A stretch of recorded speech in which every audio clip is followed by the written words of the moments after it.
Die geskenk deur Elsa Joubert. Die geskenk is die verhaal van 'n klein dogtertjie wat haar ma verloor het en soek na die troos by haar pa, maar dit nie regtig kan kry nie. Kom ons gaan kyk 'n bietjie dieper. Elsa Joubert is gebore in 1922 en sy het gesterf in 2020. Sy het die bekende roman geskryf, Die Swerfjare van Poppy Nongena. So wanneer ons kyk na ons storie, Die Geskenk, in die titel, Die Geskenk, waaroor gaan dit dan en wat is hierdie geskenk? Eerstens weet ons dat die dogtertjie haar pa baie min sien. Hulle sien mekaar net in die oggend met ontbyt. They only see each other at breakfast. Goed, en dit is dan soggens, which is in die oggend, in the mornings, en dan saans. So saans is in die aand, in the evenings, and her father comes late from work, and then he has a drink, he reads his newspaper, and then he goes out again. And then one night, he gives her this little gold watch. Een aand gee hy vir haar hierdie persentjie. Maar sy weet waar dit vandaan kom. She knows where it came from. And let's see what happened. Kom ons gaan kyk eers na ons verteller. Dit is 'n eerste persoons verteller. Dit word vertel uit die hoofkarakter se oogpunt uit en dit is hierdie klein dogtertjie. Ons weet nie wat haar naam is nie, want hulle gee nie vir ons haar naam nie. Haar ma is oorlede en omdat sy so baie by die huis bly, sorg Nora, die huishulp. The domestic worker is Nora, and she looks after this little girl. Sy sorg vir haar. Die dogtertjie praat nie veel nie. Sy vind by die skool uit dat haar pa 'n weduwvrou sien, weduwvrou. Sy vind by die skool uit. So her friends at school tell her that her father is seeing a weduwvrou, a widow. In other words, a woman that also lost her husband. Reg.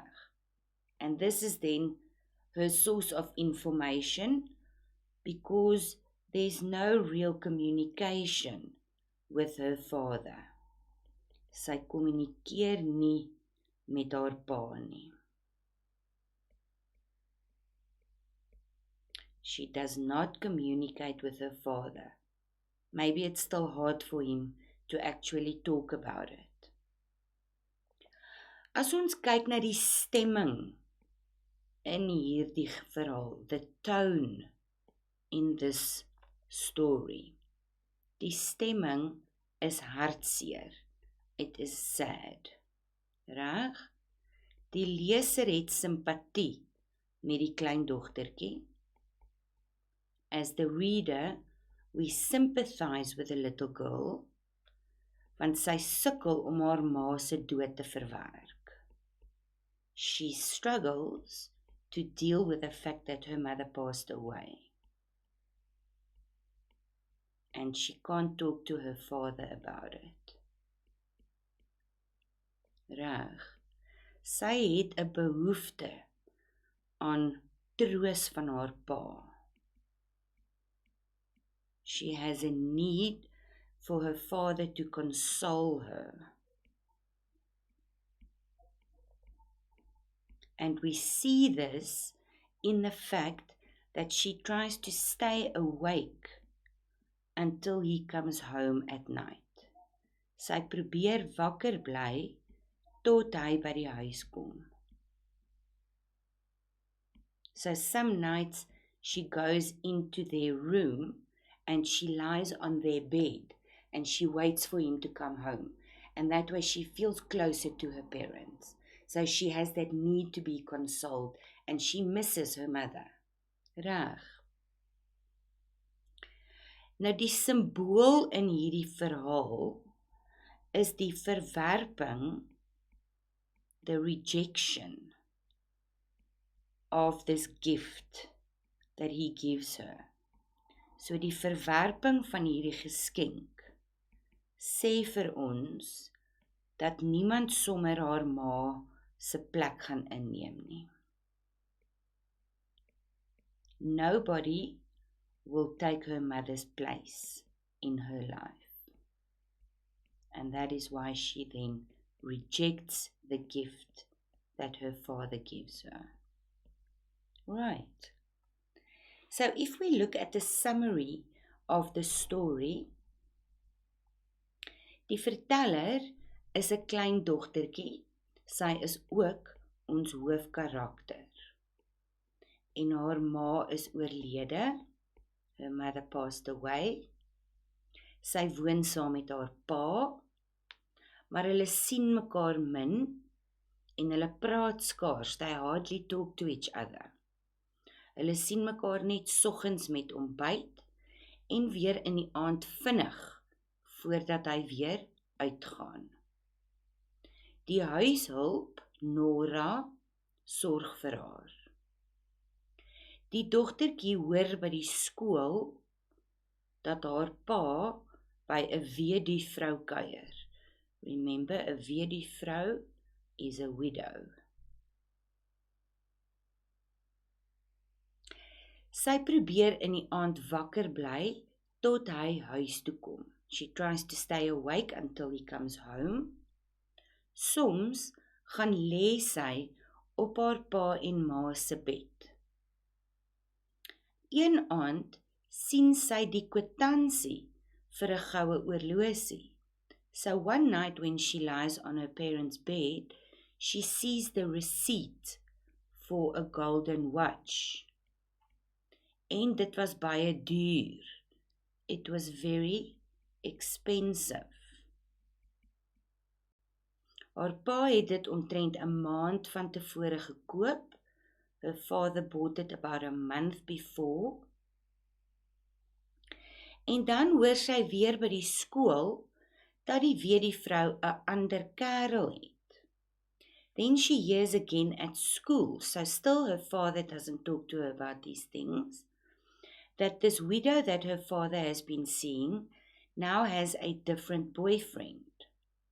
Sy het met haar pa uitgemaak. She broke up with her father. Daardie aand gaan haar pa nie uit nie. So that night her father does not go out, he stays at home. Hy sê hy het 'n geskenk vir haar. He says he has a gift for her. En dan gee hy vir haar die goue oorlosie. Then he gives her this little gold watch. Sy dink daaraan dat dit nie eers mooi in 'n boksie was nie. Dit was sommer so in sy sak. She thinks to herself that it wasn't even put into a box and made to look nice as a gift. It was just in his pocket. He just simply took it out of his pocket and said, "Here, I have a gift for you." It wasn't even made up into a little box or anything like that. In haar kamer ruik sy daaraan. She smells it when she gets to her room. En dit ruik vir haar soos die ander vrou. To her, it smells like the other woman. Sy was dit met Dettol, maar sy kry nie die reuk uit nie. She washes it with Dettol, but she doesn't get the smell out of the little watch. Sy maak dan die agterkant van die oorlosie oop en breek die wielietjies aan die binnekant. So she opens the back side of the watch and she breaks the little wheels on the inside so that the hands of the watch doesn't work anymore. Die wysertjies van die oorlosie werk nie meer nie. Die volgende oggend gee sy dit terug vir haar pa. She gives it back to her father the next morning. Sy sê vir hom dit werk nie, hy kan dit maar terugvat. She tells him that it doesn't work, he can take it back to the shop. So this is what we were talking about earlier on, die symbool in die story. The rejection of the gift that he gave her, she basically felt like she was second best, because he didn't even give her a new gift. And the rejection then shows that nothing and no one is going to replace her mother that quickly. So she gives back the gift to her father and tells him that he can return it to the shop because it doesn't work. Right. Goed. So 'n moontlike transaksionele vraag. Daar's 2 maniere wat hulle vir jou hierdie kan vra. 'n Dagboek inskrywing vir die dogtertjie vir die aand nadat haar pa vir haar die oorlosietjie gegee het. So write a diary entry for the little girl the night when her father gave her the little watch. And then secondly, write a diary entry vir die pa nadat die dogtertjie die oorlosie vir hom teruggegee het.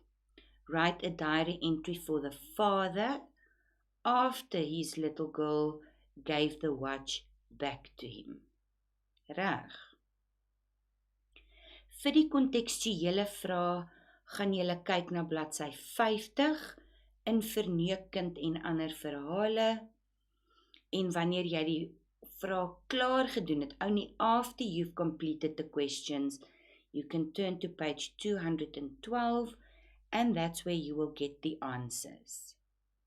And there is your reference Verneekkind en ander verhale. All the best.